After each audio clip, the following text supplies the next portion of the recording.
Magluluto nga po pala kami ng bagoong alamang ngayon kasi pagtingin namin doon sa puno ng mangga namin, ang dami ng bunga.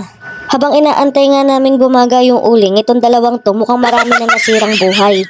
Charis! Pag ito napanood ng nanay ko, nako talaga. Baka mapalayas ako sa bahay namin nang wala sa oras. Makakaltukan talaga ako nito. Binabantayan ko lang naman tong diuling na kalan, pero bakit parang magkikita na kami ni San Pedro? San Pedro, please, wag muna. Marami pa akong pangarap sa buhay. Hindi ko pa nakikitang umaakit ng stage yung mga anak ko. Hoy, wag ganon. Wag OA. Eme. May patakip-takip ka pa ng dibdib na nalalaman. Wala ka naman nun. Pero bakit parang kasalanan ko pang pinanganak to sa mundo? Nakasimangot. After 10 years, 2 hours, 30 minutes, and 2 seconds, ayan, makakapag-isa na nga dito yung nanay ko ng pangontra sa aswang. Charis. After nga niya mekos-mekos yung pangontra sa aswang ito, sinunod naman niyang ilagay yung kulay pink na bagoong at menekos-mekos niya lang ulit. Sa mga magtatanong po kung saang probinsya po ito, Caloocan City po. Opo, sa Caloocan lang po kami. Mukha lang po talaga siyang probinsya. At least kahit nasa city kami, mukha na rin kaming nasa probinsya.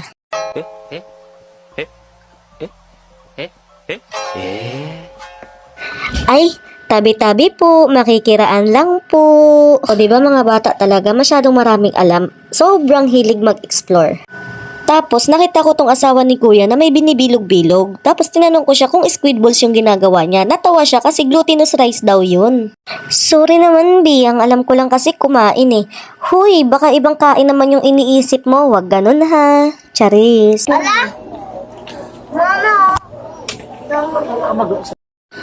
At nabato pa nga nang wala sa oras. Makamama naman, nakala mo naman inaaway, hindi naman inaano. Hoy, pati bata pinapatulan, wag ganon. Kinuha ko na rin pala itong mga bunga ng mangga na inakyat ko kanina. Hindi ko na nga pala vinidyohan kung paano ako umakyat kasi ayoko makikita nyo na may lahi pala akong unggoy. Baka sabihin nyo na, kaganda-gandang babae naman. Ay, may pagkalahing unggoy naman pala eh. Ay, buhat bangko yan te. Wala kaming bangko na plastic. Bangko ni Jollibee meron. Char. Inunahan ko na nga kumain dito yung nagluto ng bagoong. Ay, pagkabagal-bagal naman kasi. Ay, kung may gera yan, ay, todas ka na. Nilabas ko na rin pala dyan yung mga hiniwa-hiwa kong mangga at nagdala na rin ako ng bagoong para mapagsalo-saluhan namin. Kahit mga bata nga dyan, todo lantak na nga rin. O, di mo kaya, 2 piraso lang ngipin yung sa harap. Pero kung kumagat ng mangga, kala mo, kumpleto na. Pero may bagang naman yun, kaliwat kanan. Tag-1 piraso nga lang. Porda nguya-nguya pa nga ako dito kahit nakakain ako ng pagkadami-dami doon sa loob ng bahay ni mama. May pares pa yun na kanin, o diba? For the katakawan talaga si ante.